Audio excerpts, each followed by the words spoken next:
করেছি যে তিন শ্রেণীর মানুষ জান্নাতে যাবেই যাবে।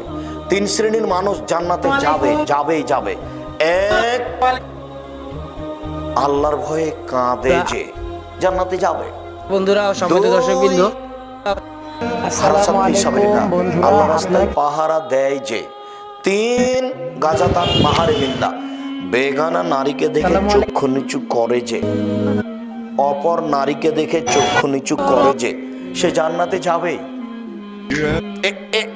এই কথাটাই আবার একটু বলছি। আল্লাহ রাসূল বলছেন, শোনো, তোমরা 6টা জিনিস গ্রহণ করো, আমি তোমাদেরকে জান্নাতে নিয়ে যাব। কিভাবে যে নিয়ে যাব সেটা আমার ব্যাপার। এক, অসদকে জাহাদাস্তুম, কথা বললে সত্য কথা বলো। দুই, অফে যাওয়া তুম, অদা করলে পূর্ণ